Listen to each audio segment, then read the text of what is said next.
കൊല്ലത്തെ മഹിളാ കോൺഗ്രസ് നേതാവ് ആർ രശ്മി ബി.ജെ.പിയിൽ CPM-ൽ നിന്നും വന്ന ഐഷ പോറ്റിയെ UDF സ്ഥാനാർത്ഥിയാക്കാനുള്ള തീരുമാനത്തിൽ അതൃപ്തി പ്രകടമാക്കിയതിന് പിന്നാലെയാണ് രശ്മിയുടെ നീക്കം. കഴിഞ്ഞ നിയമസഭാ തെരഞ്ഞെടുപ്പിൽ കൊട്ടാരക്കരയിലെ UDF സ്ഥാനാർത്ഥിയായിരുന്നു രശ്മി. വിജിൻ വായാന്തോട് വിശദാംശങ്ങൾ നൽകും. വിജിൻ, മഹിളാ കോൺഗ്രസിന്റെ നേതാവ് കഴിഞ്ഞ കുറി സ്ഥാനാർത്ഥിയായിരുന്ന മുതിർന്ന കോൺഗ്രസുകാരിയാണ് ഇപ്പോൾ BJP-യിലേക്ക് ചേക്കേറുന്നത്. അതിന് കാരണമായി അവർ പറയുന്നത് ഐഷ പോറ്റിയെ കോൺഗ്രസിലേക്ക് കൊണ്ടുവന്നതാണ്. അത് മാത്രമാണോ കാരണം? എന്താണ് അവരുടെ പ്രതികരണം?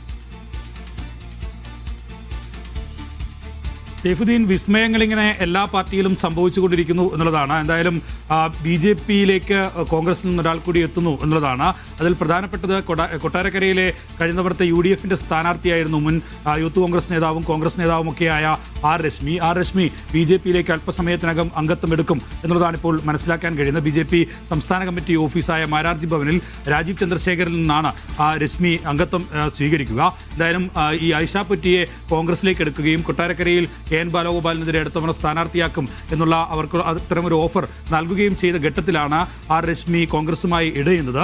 നേരത്തെ തന്നെ ആർ രശ്മിക്ക് വീണ്ടും മത്സരിക്കാൻ അവിടെ ഒരു ചുമതല നൽകുകയും കേന്ദ്രീകരിച്ച് പ്രവർത്തിക്കാൻ നിർദ്ദേശം നൽകുകയും ഒക്കെ ചെയ്തു എന്നുള്ളതാണ് മനസ്സിലാക്കുന്നത്. അങ്ങനെ ഐഷ പോറ്റി കോൺഗ്രസിലേക്ക് എത്തിയ ഘട്ടത്തിലാണ് ഇവർക്ക് മാറി നിൽക്കേണ്ട സാഹചര്യത്തിലേക്ക് കാര്യങ്ങൾ എത്തുന്നത്. സ്ഥാനാർത്ഥിത്വം തീരുമാനിച്ചിട്ടില്ലെങ്കിലും ഐഷ പോറ്റി തന്നെ സ്വാഭാവികമായും കൊട്ടാരക്കരയിൽ UDF സ്ഥാനാർത്ഥിയാകുമെന്ന കാര്യത്തിൽ സംശയമില്ല. 15 വർഷത്തോളം കാലം LDF-നെ പ്രതിനിധീകരിച്ച MLA ആയ ആളാണ് ഐഷ പോറ്റി. അതുകൊണ്ട് തന്നെ അവരെ വീണ്ടും KN ബാലഗോപാലിനെതിരെ മത്സരിപ്പിക്കാനുള്ള നീക്കം തന്നെയാണ് UDF നടത്തുന്നത്. അങ്ങനെ ഒരു തീരുമാനത്തിലേക്ക് എത്തുകയും ചെയ്തിട്ടുണ്ട്.